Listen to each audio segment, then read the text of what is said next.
I'm Claire Bennett, 35, English teacher, widow. I shouldn't have to say that last word. Not yet. Not now. Not like this. Last Tuesday, I woke up like it was any other day. The first sound I heard was Adam shuffling around the kitchen, singing some silly made-up song about burnt toast and misplacing his car keys. He did that when he was nervous, masking anxiety with music. He had a meeting with the school principal that morning. Budget cuts, faculty rearrangements, nothing fatal. He left me a note on the fridge. It said, "June's library book is due. Love you. Don't forget to breathe today." At 10:42 a.m, my phone buzzed with a call from his school's number. I remember thinking he must have forgotten something. Instead, I heard the words that changed my life. "Mrs. Bennett, your husband collapsed during class. Paramedics are on their way. Can you come to Mercy Hospital? I don't remember getting in the car. Just the noise, the kind that fills every crack of your body when panic outruns comprehension." I got there at 11:10. He was gone by 11:13. Massive brain hemorrhage. They said even if he had been in a hospital already, they wouldn't have been able to save him. By 12:07, I sat curled on the living room floor, knees pressed to my chest like a child, fingers trembling against the screen as I tried calling my mother. She picked up on the fourth ring, laughter in the background, plates clinking, children squealing. "Claire, can you call back? It's Ethan's birthday. We're lighting candles." I blinked. My mouth opened, but no words came out. Surely she hadn't understood. "Mom," I managed. My voice felt like it belonged to someone else. "It's Adam. He collapsed. He died this morning." There was silence. Not the reverent kind. Just silence. I heard someone in the background say, "Where's the lighter? He wants the sparkler one." Then she spoke again, hushed now. "That's awful, sweetheart. But we really can't break the moment right now. Ethan's been looking forward to this all week. We've got the whole family here, caterers and all. Why don't we talk tomorrow when things settle down?" Things settle down. That's what she said, as if grief worked on a schedule, as if I could pencil in devastation between errands and appetizers. She didn't ask if I was alone. She didn't ask if June knew. She didn't ask if I needed her. She said, "Tomorrow." I didn't reply. I couldn't. I simply let the phone fall from my hand and hit the floor with a hollow thud.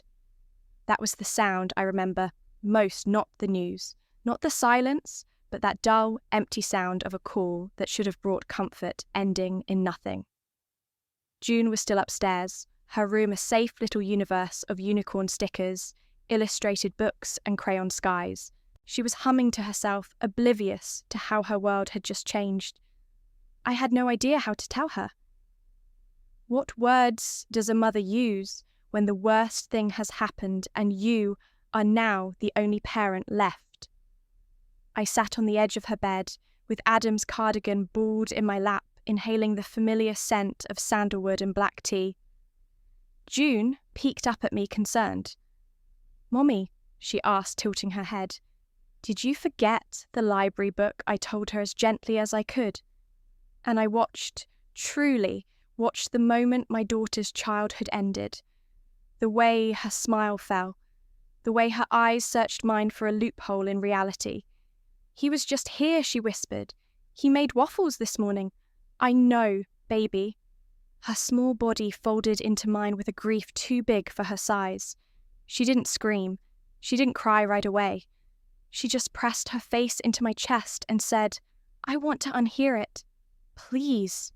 That night, she fell asleep, curled next to me on the couch, clutching Adam's sweater like it was a life raft. I didn't sleep. I sat staring at the cold fireplace, at the blank television screen, at the spot where Adam usually dropped his shoes.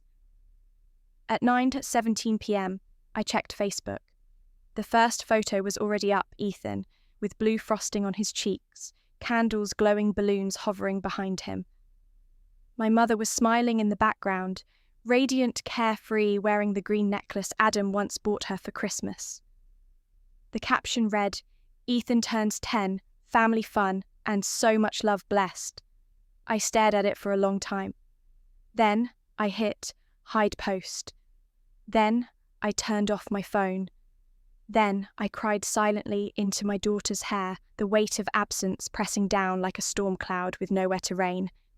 If you've ever had to grieve in a room full of people celebrating, if you've ever needed your family and been told, "Can this wait?"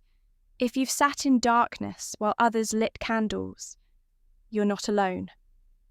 Sometimes, when the house is quiet and grief recedes just enough for memory to breathe, I find myself returning to the very first day I met Adam. It was the fall of 2010, and I was attending a regional literature symposium out of obligation more than interest. I had just started teaching high school English and was still faking confidence in every classroom I walked into. The event was held at a tiny liberal arts college in Vermont. Brick buildings wrapped in ivy coffee served in ceramic mugs, instead of styrofoam and air that smelled like books and pine. Adam was the one who handed me my conference badge. He wore a deep navy cardigan and round glasses that kept slipping down his nose. "Claire Bennett," he said, reading my name like it was the title of a poem. "You're moderating the Plath panel. Brave woman." I remember laughing nervously. He didn't flirt, not in the way most men do. There was no flash, no charm offensive, just curiosity, kindness, a sense that when he listened, he really heard. Over the next 2 days, we kept bumping into each other between sessions. He gave a talk on poetic silence in Elizabeth Bishop's work, and I found myself scribbling down not just his ideas, but the cadence of his voice. On the last evening, we ended up at the same wine and cheese mixer, both awkward and out of place. "Want to get out of here?" he asked. "There's a used bookstore around the corner. They stay open late." That was our first unofficial date. He bought me a battered copy of The Secret Garden and told me that old books carried the fingerprints of those who loved them. We fell in love the way certain songs begin, quiet, unassuming, but impossible to forget once they've begun. Adam wasn't the kind of man who made grand gestures. He was the kind who remembered to warm up my car on winter mornings, who placed wildflowers on my desk with post-it notes that read, "You're still my favourite paragraph." He taught English at a nearby school and kept a tiny rooftop garden where he grew lavender, mint and rosemary. Plants like people, he used to say. Some thrive on praise, some need distance, all of them need light. When we decided to try for a baby, it felt like the next page in a well-written chapter. But the process was nothing like we imagined. 2 miscarriages, 1 chemical pregnancy, endless tests that returned with the same cruel refrain, unexplained infertility. I spiraled. I blamed myself in every possible way, a crooked uterus, bad timing, a body that couldn't hold what we wanted most. But Adam never wavered, never blamed, never made me feel like I was broken. "You are a story I would reread 1,000 times, no matter how it ends," he whispered one night holding me after the second loss. When I sobbed into his chest, he whispered poetry instead of platitudes, lines from Mary Oliver and Wendell Berry, like he was stitching me back together with language. Then came June. A surprise pregnancy after we had stopped hoping. I remember holding the positive test in my shaking hands, terrified to believe it. "We'll love her with no conditions," Adam said, "even if we only get her for a moment." But we got more than a moment. We got a miracle. June arrived on a rainy Thursday in May. She was tiny, but fierce, howling the second they placed her on Adam's chest. He cried harder than I did. In the days that followed, he never left our side. He learned how to swaddle, how to soothe her colic with a walk around the block and a whisper song about Shakespeare and dinosaurs. By the time she turned 3, she could recite snippets of Emily Dickinson. He called her my wild little stanza. Every night without fail, he'd sit beside her bed, reading poetry by nightlight. Not fairy tales poetry, because rhythm helps children breathe, he'd say, and metaphors teach them to imagine more than just survival. Sometimes I would watch them from the doorway, unnoticed, her small fingers tangled in his, her sleepy voice asking questions like, "What does immortal mean?" Daddy and Adam answering with all the care in the world. He was never too tired, never too busy. His love was patient, steady, and generous in the quietest ways. And now, the silence he left behind is louder than anything I've ever known. The call came when I was sitting in the back of the school auditorium, listening to a parent complain about the new cafeteria allergy policy.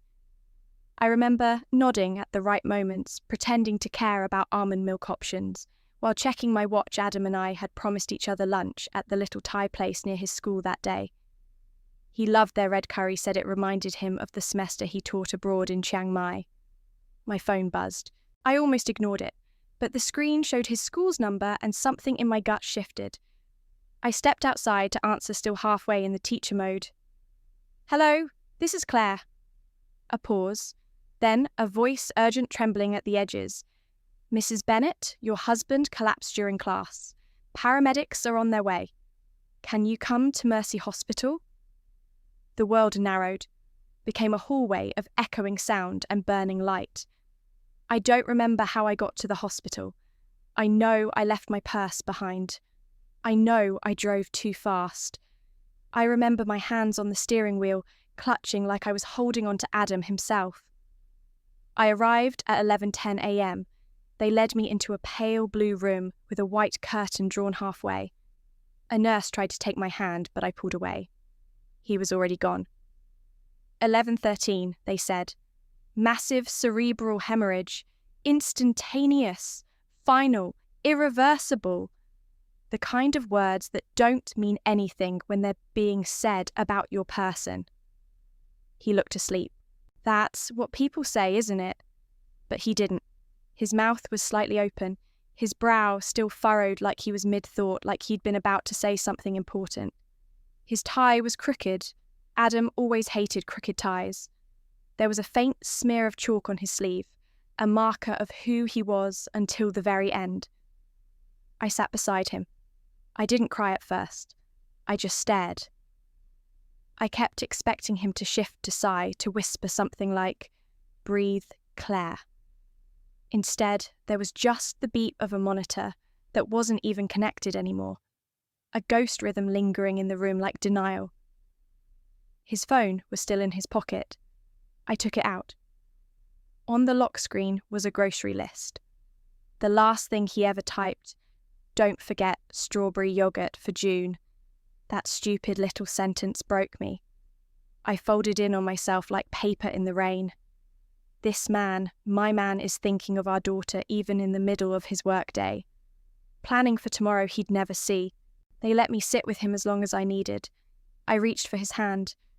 Cold. Too cold. My fingers brushed something unfamiliar in his jacket pocket. I reached in expecting tissues or his glasses. Instead, I pulled out a handful of dried lavender sprigs wrapped loosely in a rubber band. Haiku day, I remembered.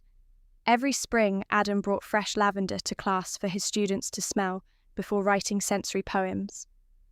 Smell, memory sharpens word memory, he'd say.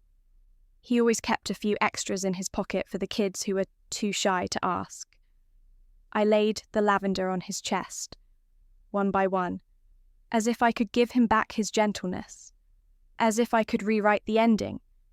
When they came to take him away, I didn't want to let go.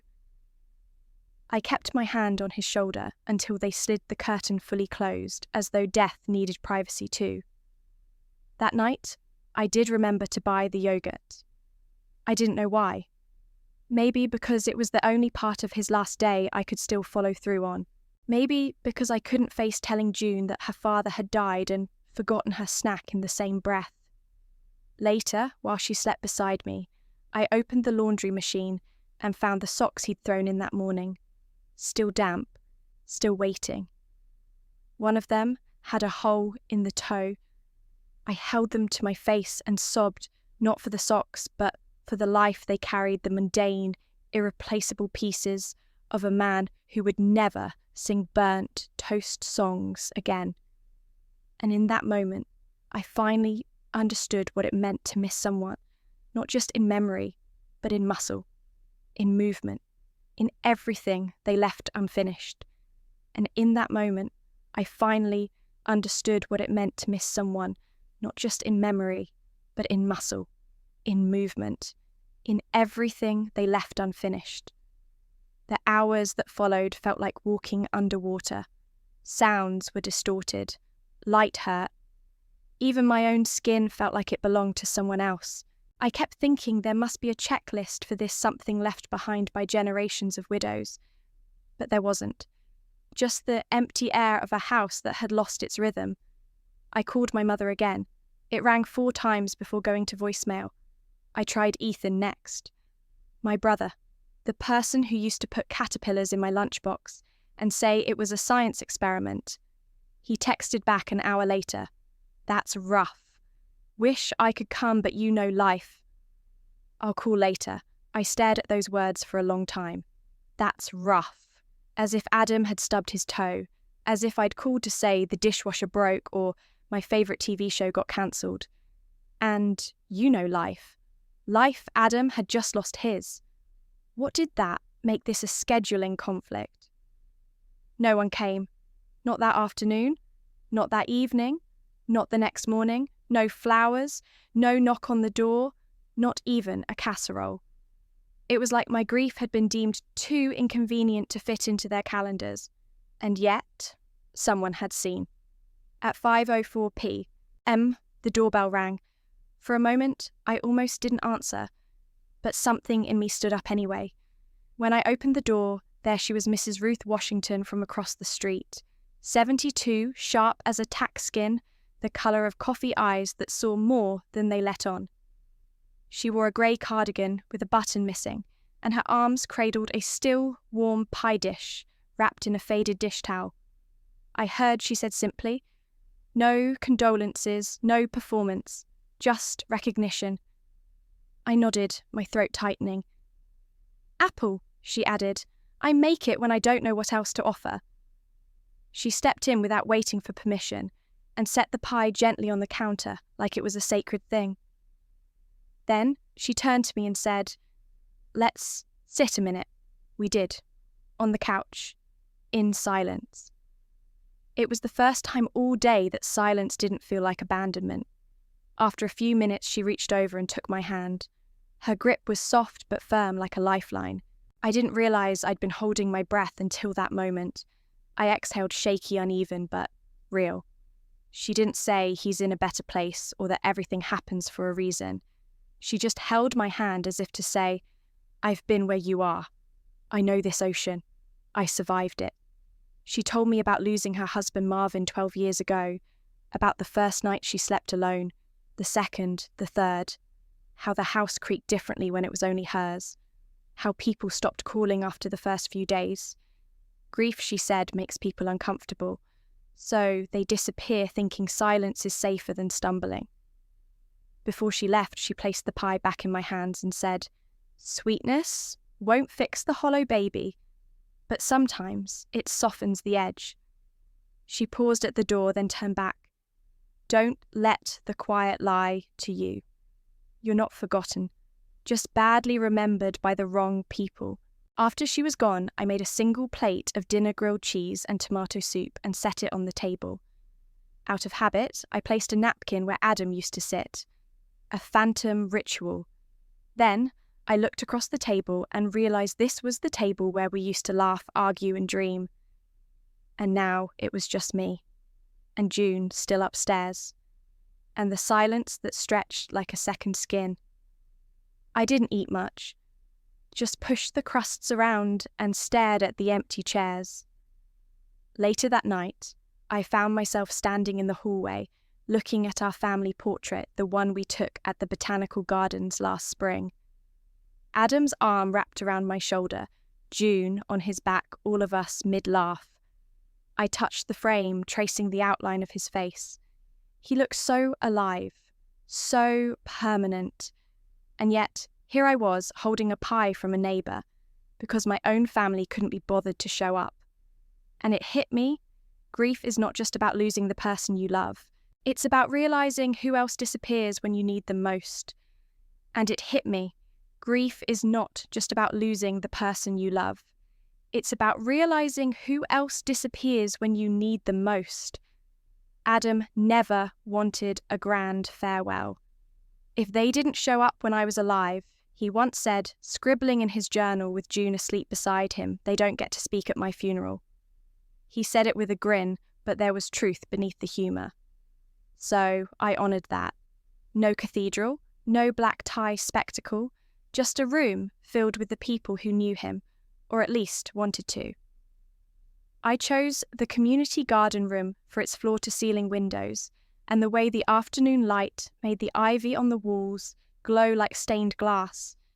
We didn't have pews, just rows of wooden chairs, the kind you might use at a backyard wedding, or a poetry reading, simple, honest, unpretentious.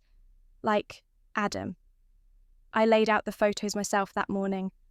No slideshow, no dramatic music, just printed stills of a life well-loved Adam, barefoot in the kitchen, flipping pancakes, Adam kneeling in the garden next to June, holding a worm like it was sacred Adam, with smudged chalk on his elbows, laughing mid-sentence. I brought the mug he used every morning, chipped at the rim with faded text that read, "Books are proof that humans still believe in magic." I filled it with lavender from our rooftop garden. The smell made me dizzy. I placed the urn near the window, wrapped in one of his old cardigans. He hated suits. I wasn't going to put him in one just because society decided death required formality. Guests trickled in slowly. Mrs. Washington was the first dressed in a blue scarf and black gloves, carrying a plate of lemon bars she'd baked in case grief made someone hungry. Behind her came a handful of Adam's students, young faces with tear-streaked cheeks, holding poems they wanted to leave at the table. Then came his colleague James, who hugged me so tightly I thought my ribs would crack. The room filled quietly, respectfully, until my family arrived, 22 minutes late. I knew the exact number because I was checking the time every 30 seconds, like a student waiting to be called on. They entered as if they were walking into a brunch they'd forgotten was today. My mother's heels clicked too loudly on the tile. She wore sunglasses indoors. Ethan was wearing a sports jacket over jeans and chewing gum. His wife whispered something as they sat, and he laughed. They sat in the front row, the row I had quietly hoped would stay empty. The service began. I spoke first, barely managing to say his name without my voice breaking. I read a poem Adam had marked in the margin of his notebook with, "This. This is how I want to be remembered." It ended with the line, "Not as a statue carved in sorrow, but as breath that lingers in laughter." When I looked up, Mrs. Washington was nodding slowly. A student was crying, and Ethan was scrolling on his phone. I saw him tilt the screen away as if that would make it invisible. Then came June. She wore the dress Adam had bought her for her 8th birthday, a pale yellow thing with tiny daisies embroidered along the hem. She stepped onto the small platform we'd borrowed from the school and unfolded a handwritten page. Her hands trembled. Her lips did too, but she read with the kind of clarity that only a child who's seen too much can hold. "My daddy wrote this for me," she said, "but I think it's for everyone who misses somebody." Then she read, "You don't have to be loud to be strong. You don't have to be seen to be known. Even shadows cast warmth when the sun is kind." There was silence, a reverent one, and then, like a needle dragging across vinyl, my mother sneezed loudly and muttered, "Huh, the flowers in here are strong." June flinched. I approached the stage and placed a hand on her shoulder, guiding her down. She looked up at me and whispered, "Am I okay?" I nodded. She had done more than okay. She had carried Adam's voice into a room where no one from my family had even tried to remember it. After the service, people came up in waves, students, colleagues, neighbours. They shared stories, touched the photos gently, and took extra programs home like they were holding a part of him. One student told me through tears, "He made me believe I wasn't stupid because I wrote poems about space." Another said he was the only adult who didn't laugh when I said I wanted to be a librarian. Those words were incense to me, honest, invisible, rising into something sacred. And yet, all I could hear was Ethan 10 feet away saying, "So, when's lunch? Do they have snacks, or is this it?" My mother nodded toward the urn. He always was a bit dramatic, wasn't he? All those books and quiet moods. No wonder he had blood pressure problems. I turned then. For the first time, I turned fully toward them. And in a voice loud enough to pierce their casual cruelty, I said, "You don't get to rewrite him. You weren't here when it mattered." They blinked. My mother raised an eyebrow. Ethan gave a sarcastic half smile. But I walked away before they could answer. That night, I sat on our porch with June. We watched the light fade across the garden. She held the mug of lavender in her lap. "Mum," she said, eyes still on the sky. "Do you think Daddy was mad? No one cried for him." I shook my head. "I think Daddy knew who would show up. And I think he wrote poetry so that the people who didn't wouldn't matter." She was quiet for a long time. Then, good, because I cried enough for all of them. And in that moment, I believed her. 3 days later, they came back. Not for comfort, not for June, not for Adam. They rang the bell at noon, a polite perfunctory sound. I almost didn't answer. June was in the living room, sprawled on the carpet with her watercolour set, painting something she wouldn't let me see yet. Her tongue curled in concentration, her little fingers stained in hues of dusk and moss. I opened the door to find my mother and Ethan on the porch. No flowers, no casserole dish, no hug. "We thought we should check in," my mother said. Her tone was a brittle mix of obligation and condescension. She stepped inside without waiting. Ethan followed holding an envelope and a stainless steel travel mug, like he was between errands. The first thing my mother did was glance around. "No sitter today," I frowned. "It's her home too," Ethan cleared his throat. "Look, we don't want to take up much of your time." But Mum had a few things she wanted to go over. You know, logistics, settling things. My mother pulled a folder from her bag, the kind you use for taxes, crisp and over-organised. "You had a policy, didn't you, Adam? I mean, through the school?" I blinked. "You came here to ask me about money." "I came here," she said, "because you're a single mother now. You have responsibilities, planning. You can't just sit in your grief forever, Claire. There are practicalities." My stomach turned. "So, now, you're concerned about planning?" She ignored that. "Do you have the paperwork? It'll be easier to sort out taxes if we get ahead of it." June's voice came from behind me, quiet but clear. "What's a policy?" My mother startled, turning to the child she had once bounced on her knee but now barely acknowledged. "It's grown-up stuff, sweetheart." June didn't say anything. She just looked at me, then at Ethan, then at the envelope in his hand. Then she walked back to her spot on the carpet. I didn't answer their question. I didn't hand over anything. I stood there silent, letting the weight of their request speak louder than any response I could muster. Ethan broke the silence first. "We're just trying to help Claire. You don't have to be so dramatic." That word, again, dramatic. The favourite insult of people who don't want to look at what they've broken. I didn't walk them to the door when they left. I didn't say goodbye. I just closed it behind them like closing a book I'd outgrown. Later, I found June at the dining table, hunched over her paper, pressing deep into the page with her pencil. I walked over slowly. "What are you drawing, love?" She pushed it toward me. It was a picture, a girl in red, a wolf with human eyes, and a grandmother's dress crooked and too small. The wolf had pearls around its neck and claws hidden beneath its sleeves. "A wolf in Grandma's clothes," she said softly, "like in the story." I swallowed hard. "That's a very powerful drawing." She nodded. "It's not just a story, is it?" I sat beside her. "No, it's not."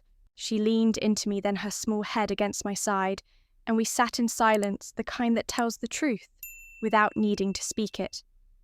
That night, I folded the drawing carefully and slipped it into Adam's notebook between pages of his favourite haikus. I wanted him to have it wherever he was, because even in her grief, our daughter had seen through the costume, had called it by name, had found a way to say what I couldn't. In the days that followed, the calls slowed.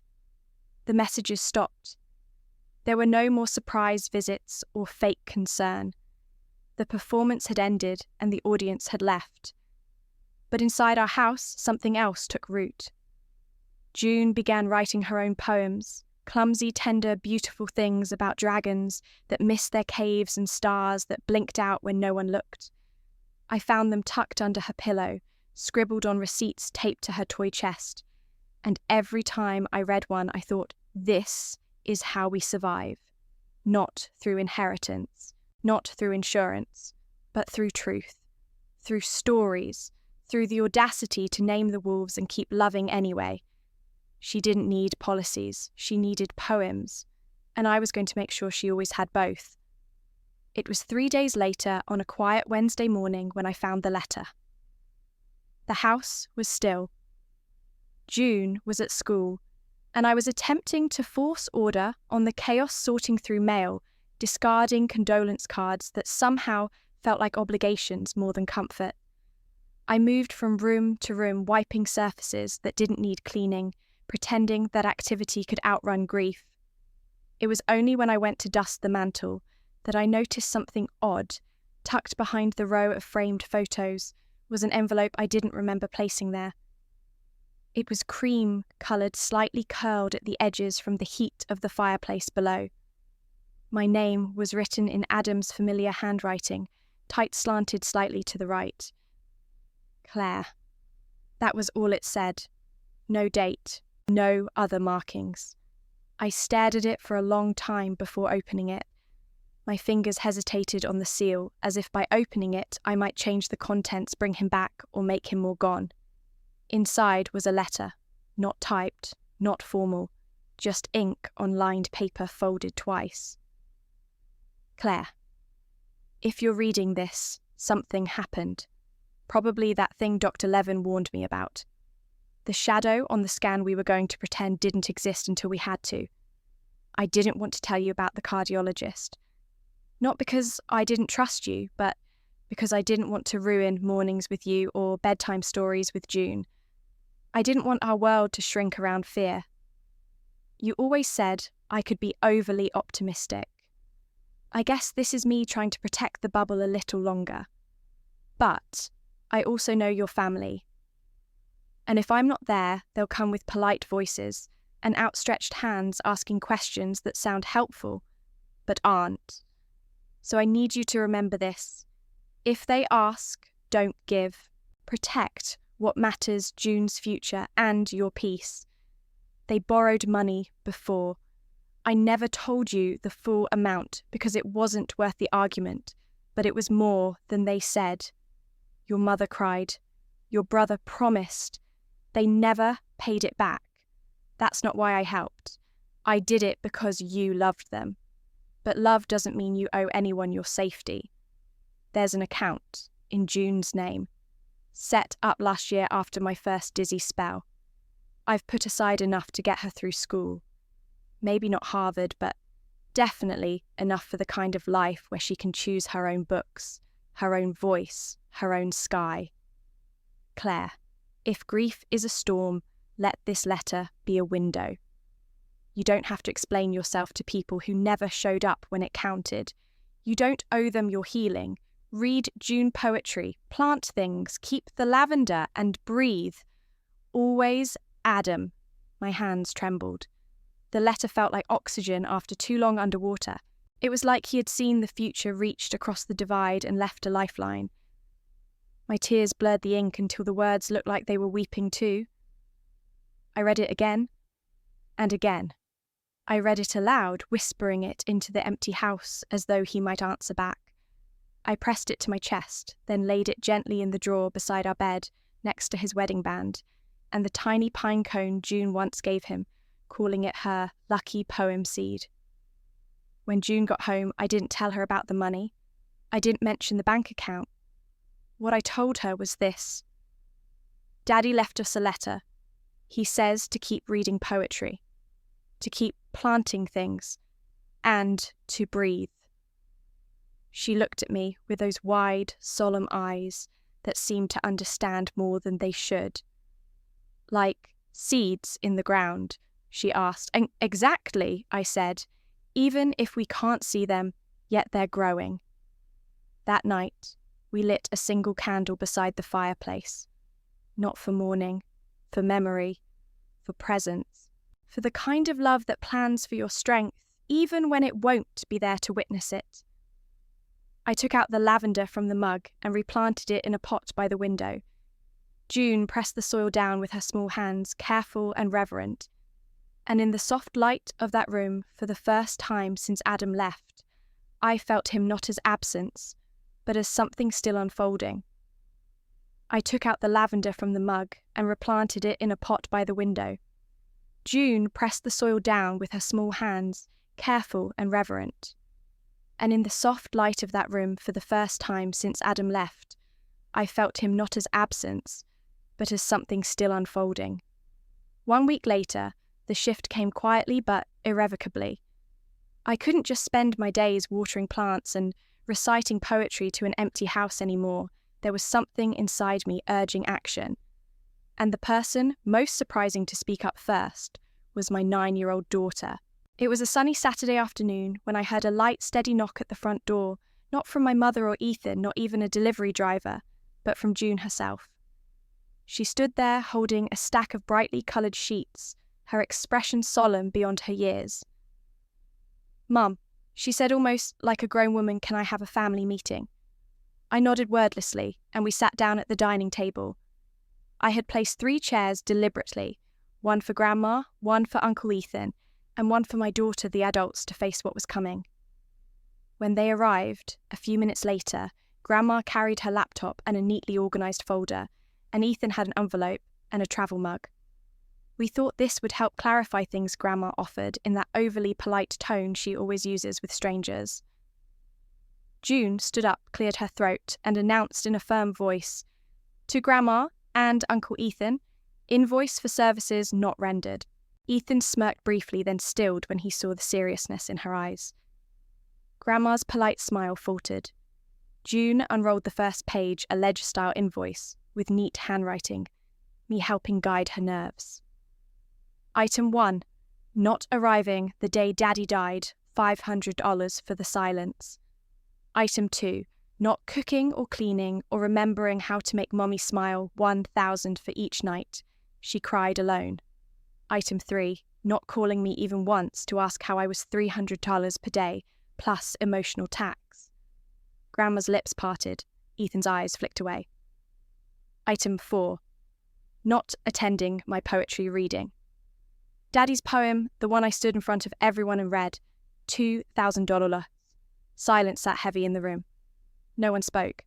Item 5. For caring more about Daddy's money than Daddy himself. For calling Mommy dramatic, for forgetting strawberry yogurt, for not saying a word when I drew the wolf. Some things you can't put a number on. But they still hurt. June paused, voice catching. Total due, everything you still don't understand. She sank into her seat, and neither Grandma nor Ethan could look her in the eye. The silence that followed was more powerful than any words of apology. They heard the truth laid out simple and unflinching. I pressed my hand against June's under the table, not to comfort but to stand beside her. She didn't ask for money, only recognition, and she got it. Grandma finally cleared her throat. June. She began voice shaking that was very brave, but the words came too late, and so few. Ethan mumbled, "We'll be in touch," and left abruptly. They didn't hug us, they didn't ask to stay. They just left, and the door closed behind them with a soft click. In that moment, something shifted in me and in June. We were no longer alone. We had our voice, our boundary, our story, and our lavender growing by the window witnessed it all. That night, I taped the invoice to the refrigerator right next to Adam's old note. "Don't forget to breathe today." It now had a new meaning. Breathe through truth. Breathe through betrayal. Breathe through the love that held real weight. June climbed into bed, clutching her invoice like a shield. "Mum," she whispered, "we did it." "Yes," I whispered back. We did. In the days that followed, the calls slowed, then stopped altogether. The envelope sat unopened on my desk. But we'd spoken, and that was enough. Instead of empty policies or polite condolences, we faced indifference head-on and laid out our expectations of respect, honesty, and presence. No lawsuit, no dramatic scenes, just clarity. We didn't erase their betrayal, but we also didn't let it define us. And for the first time since the day Adam died, I felt a fierce bloom of something like peace, not forgiveness, but reclamation. Reclaiming our home, our grief, our dignity, and the power to say we matter. In the quiet aftermath, June wrote another poem, "I Plant My Voice in the Richest Earth and Bloom Anyway." She taped it above her desk, a poem about survival and voice. And as I tucked her in that night, I realised we had finally learned to speak, and that made all the difference. The next morning, I felt the weight of her poem and the quiet strength it represented. I realised that our story had reached a turning point, not just in how we grieved, but in how we reclaimed our authority, our dignity, our right to say no more. I knew I couldn't go to war with family lawsuits, courtrooms, angry letters, but I also couldn't sit idly by while the same people who disappeared when we needed them most tried to rewrite our future. So I made a plan. That afternoon, I drove to a legal aid clinic housed in the old law school building where Adam once volunteered. He had always admired its commitment to justice and simplicity, and in that echoing book-filled hallway, I took a deep breath and walked in. I explained that I wasn't suing anyone. I didn't want money. I didn't want to pursue inheritance. I wanted security, a guarantee that everything Adam had worked so hard to build for his daughter would stay intact, untouched by bitterness or entitlement. The lawyer, a soft-spoken woman with salt and pepper hair, listened carefully. She nodded as I explained how the trust account Adam had created for June, as well as the life insurance payout, needed legal anchoring. No one could challenge it. She drew up the documents, a living trust, a letter of intent for June's financial and emotional future, and a clause that strictly bound everything to June's welfare and to the values Adam had taught us: love, learning, poetry, planting things. She told me it was ironclad, that no matter what, the money would be untouchable by anyone except June when the time was right. "Thank you," I said, voice trembling. "This isn't about money, it's about a promise." With the legal side handled, my thoughts returned to the emotional rupture, my mother's absence, Ethan's callousness, their willful erasure of Adam and of us. I needed to respond, but I couldn't respond with anger. I needed something that was quiet but piercing. Not angry words, but words that demanded reflection, words Adam might have written. That evening, after June's bedtime, I sat by the kitchen table, tea growing cold, and began writing. I called it Memorandum of Love. It wasn't a demand for an apology, just an honest inventory of loss. Dear Mum, when Dad died, you didn't come. When June spoke the truth, you didn't act. You lost the right to say you were family. Loving us again won't restore what you broke. This is just a record of truth. To Ethan, I wrote about his joke during the memorial, about letting life take precedence over grief, and about the wound his indifference left. I reminded him that Adam had disciplined us both to be better than that. Each letter was personal, but respectful, no threats. just a clear picture of what had happened and what I would accept now. Integrity, modest presence, maybe someday genuine reconnection. Not profit sharing, but emotional restitution.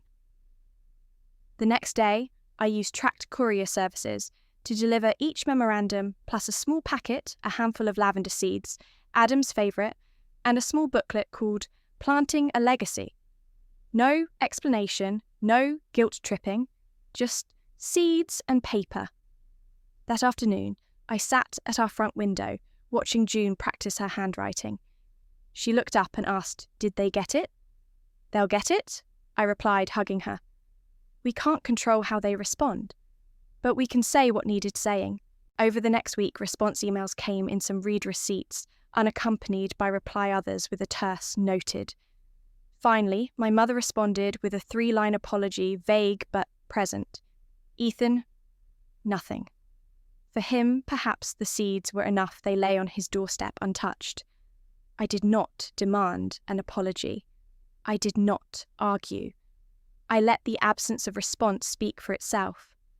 I focused on June, on her drawings, her late-night poems, her lavender tending. We planted the seeds together, in pots, one for our home, one to be sent to Grandma, and one for Uncle. One afternoon, June asked Mommy, "When will their seeds grow?" I thought of roots taking hold under soil unseen, slow but inevitable.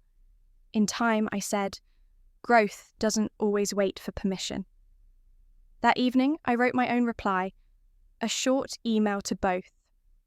This isn't about inheritance. This is about legacy. It wasn't snarky or angry. It was simply the truth the world deserved to read. Then I unplugged, moved away from the screen, and tucked June into bed. She squeezed my hand and whispered, "We did it, Mom." In the weeks that followed, family contact remained thin but present. My mother began visiting more often quietly, bringing flowers and not asking for money or pity. She stayed long enough to help June with homework, encouraged her poetry. Ethan sent a text, saw the seed packet. "I'm glad you did that." It wasn't a breakthrough. It wasn't a full reconciliation. But it was enough to show that our boundaries were real, that we weren't asking for compensation, but for respect. And that was enough. 2 months later, the wind began to shift in ways we didn't expect. One afternoon, I found a thin, cream-coloured envelope taped gently to our mailbox. No logo, no frills, just my mother's familiar cursive. My breath caught as I tore it open. Inside, folded with painstaking precision, were 2 pages of handwritten text, sealed with a tiny wax emblem pressed into a lavender sprig. She began, "Dear Claire and June, I'm so sorry. Adam was my son-in-law, and I failed to honour him. I missed so many moments that mattered. I'm sorry for not showing up when you needed me." It was the first time she referred to him by name. No vague phrase like your husband, just Adam, the name that had felt like mine to speak and ours together to whisper. She made no excuses, offered no logistical inquiries about finances or legal matters. She simply named the loss, named him, named her failure, and said she was sorry. That small act held so much more weight than any polite check-in or hurried apology. Later that day, my mother arrived at the door. In her hands was a small, vibrant lavender plant in a dark earthenware pot. She carried it inside slowly, as if offering something fragile and precious. She said quietly, "I wanted you to have this something new, but rooted in what you planted." We didn't hug. We didn't speak. Instead, I watched as she handed the pot to June, who placed it beside the other lavender in our rooftop garden. My mother took the watering can and poured just enough water. The 3 of us stood in silent witness. I reached out and touched my mother's hand, the same one that hadn't been there when it counted, but didn't pull away. Because sometimes even broken hands can learn to support again. A few days later, the doorbell rang just after school. June bounded to the door, curious. I lingered behind, unsure. She emerged moments later with a plain brown package postmarked from Ethan's city. There was no card, no note. Inside, 10 carefully selected books, worn copies of A Wrinkle in Time with the same red ink annotation, where the wild things are with a battered cover that looked lovingly folded in years past, and other titles that Adam had read aloud to both of us. Books that had woven their way into our bedtime routines, our kitchen table conversations, our shared love of stories. June's small gasp filled the silence. She held one book to her chest, eyes misted but bright. I knelt beside her and ran my fingers over the worn cover. She whispered, "He knows we needed this." There was no apology from Ethan, just the gift, and that I realised meant more than any statement he could have written. It said, "I remember, I care. I'm sorry even if the words remain unsaid." That evening I texted Ethan, "Thank you for the books." 3 days later, his reply pinged, "I hope June enjoys them." It was brief, but it mattered. That was all I needed to feel that we had been seen. Life did not suddenly regain its old warmth. The silence, our silence, and theirs still filled rooms at odd moments. But I sensed an undercurrent of change, something quiet, slow, hopeful. The lavender I planted on the rooftop sent out new green shoots. June, curled under the porch, now read A Wrinkle in Time with a steady voice, her foot tapping in rhythm with the words she spoke aloud. My mother came more often this time, quietly sitting side by side at dinner, asking about June's homework, not bringing up policies or schedules, not offering unsolicited advice, just presence. Ethan's contact remained minimal, yet his gift spoke volumes. I realised that honourable gestures don't always need language. Sometimes they need courage. A week after the books arrived, I drafted an email. Short, direct, honest subject. Postmarked regret, Mum, Ethan. Thank you for the gestures, Mum's letter, lavender, and Ethan's books. I'm not asking for reconciliation. I'm not asking for restored relationships. But I am asking for continued respect. Respect for Adam's memory, for June's grief, for the rules we laid down. We will continue to remember, speak truth, plant seeds for our daughter, for ourselves. This isn't about inheritance. It's about legacy. I sent it off not knowing what would come next. 2 days later, my mother sent a photo of the lavender blossoms, fuchsia purple petals brushing the sunlight. Her text simply said, "Beautiful." Not, "I'm better now, but I see it." Ethan texted later that evening, "June's voice reading means everything. Thank you for sharing that." In quiet moments, I watched June reading in her room, the door slightly ajar so I can still hear her gentle inflections. I see my mother on the porch, pulling a chair beside us, her smile more steady than before. I feel the spaces between us, not empty but opening. We have not returned to how things used to be. We have returned to something new, fragile but real. In the stillness, I feel Adam's presence not as a ghost haunting an empty house, but as a gardener of new growth. The lavender blooms, June's voice grows. Respect is being gently restored. We know this may shift again. Grief never runs linearly. But for now, in this moment, postmarked fragile, unexpected, but unmistakable, I realise that honour can be rebuilt not with grand gestures, but with named apologies, unassuming gifts and quiet presence. The seeds are planted. We are not the only ones growing from them. In the depth of our silence, I see them breathing back to us, irrevocably changed and beautifully hopeful. By the time lavender blooming began in late spring, I felt the ache and the promise of remembrance stirring in my chest. I knew we needed a ceremony, not of solemn silence, but of words and community, just as Adam always insisted, "Don't remember me in silence. Remember me in words." So I sent invitations typed on pale lavender cardstock, stamped with sprigs of pressed flowers addressed to former students of Adam, to teachers who replaced chalkboards with questions to neighbours who'd once smiled when my rooftop garden spilled purple perfume onto the sidewalk. I asked them to come share Memory's poetry story beneath the tall oak in our backyard. I wanted them to speak him into being again. That Saturday afternoon, the yard was alive with intention. Lavender plants ringed the lawn, their pale blooms nodding in the soft breeze. Folding chairs scuffed mismatched-lined paths between the flowers. June, in her pale yellow daisy dress, stood beside me near the small wooden podium I'd built stacked with blank pages and pens for anyone wanting to share. She braided her fingers into my hand as the first guests arrived, a line of 21 former students, each clutching notebooks or tiny index cards. Their faces held that mixture of pride and sorrow you see in people who carry a legacy. The first speaker was Maya, a shy sophomore who'd struggled with depression until Adam encouraged her to write haiku about her breakfasts. She read, "Today I remember my toast crumbs and your soft laughter, lavender in lungs." Her voice trembled at your soft laughter and the yard seemed to hush. Others followed Lucas, who'd once whispered that Adam gave him permission to dream of librarians. Caitlin, whose haiku about sunrise and chalk dust still lingers in my memory. Each reading was a breath fragile charged, filled with both loss and healing. When students finished, I stood and spoke softly but with intention. This is how he wanted to be remembered, not silence, but words I said.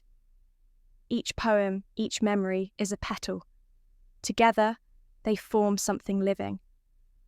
I invited anyone else, even those who hadn't prepared to come up to share a simple phrase or a moment. Another dozen people eventually spoke neighbours, recalling his rooftop rosemary. A barista from the coffee shop telling me how he taught Adam to pronounce Vietnamese for her grandmother's name.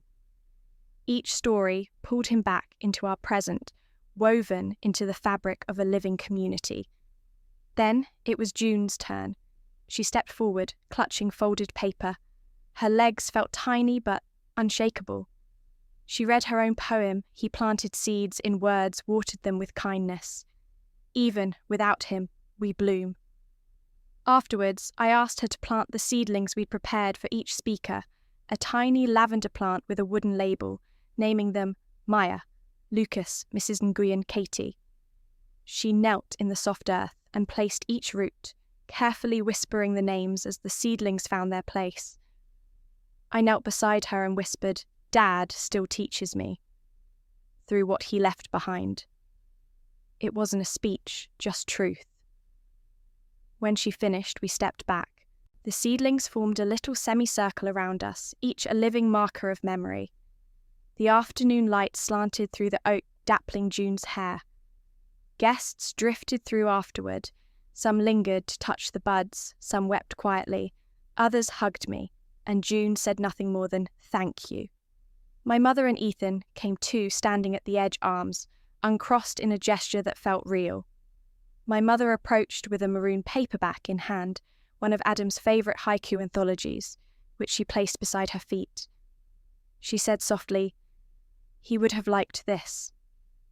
Ethan nodded at June and touched her shoulder briefly. I felt their presence. It wasn't everything, but it was something. As the sun lowered, I lit the lanterns we'd hung among the lavender tiny fairy lights that glowed warm in the cooling air. People talked, softly laughed between memories, and some read poems aloud. The garden pulsed with a gentle version of presence, not forgetting, not perfect closure, but collective remembrance. Later that evening, after everyone left, my mother stayed behind, a moment backlit by the lantern's glow. She turned to June and said, "You did him proud." June's eyes shone, her voice quiet but full. "He's still here, in everything I do." My mother reached out this time. I saw her truly wanting to connect, and offered a silent nod to me.